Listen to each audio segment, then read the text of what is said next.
Wala ng intro-intro, new learning tayo. Ngayon, ituturo ko naman sa inyo kung papaano nga ba ang Facebook page ni client is makaka-connect kay social media manager. Ito is usually gawain dapat ng client, pero may ibang client na hindi alam 'to. So, as a social media manager dapat ikaw alam mo 'to kung papaano mo ituturo sa kanya para ma-manage mo yung kanyang page as a social media manager. So, punta lang tayo sa aking page. Ang gagamitin ko dito is yung email account ng anak ko. Kunwari siya yung BA na need kong i-connect sa aking page. Ang gagamitin nating scheduling tools ay Meta Business Suite. So dito, dalawa lang ang naka-connect, Instagram at saka Facebook page. So dito, punta tayo sa setting. So dito sa business info, under user, sa people, punta tayo sa invite people. So enter natin yung email. Dito, pwede mag-set si client ng temporary access. So nasa sa kanya na yon. So hindi natin kailangan to.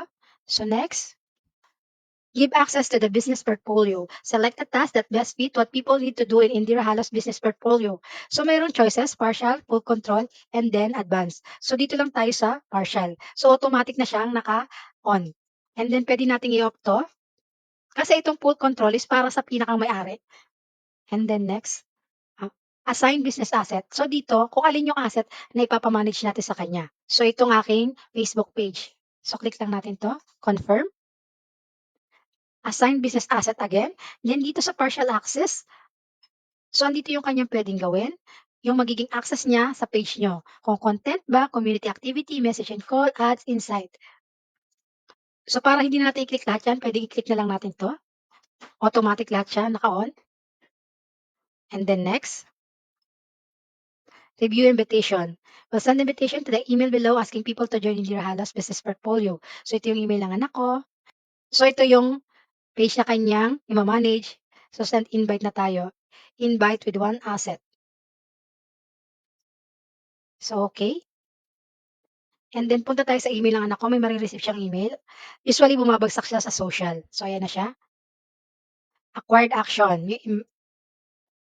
So you have been invited to join Indira Halos Business Portfolio. So i-accept lang niya yung invitation, may mga pipila pa siya dito, view invites. So ilagin lang siya sa business tools from Meta, login with Facebook. So lalagay niya yung kanyang pangalan, tsaka apelyido, and then check natin to receive marketing message, continue, and then continue, accept invitation. So, andito na siya sa portfolio ko. So, tingnan natin sa setting.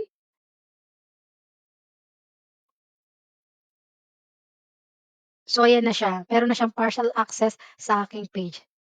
Sa ganung paraan, may kukonek ka ni client as a social media manager sa kanyang page.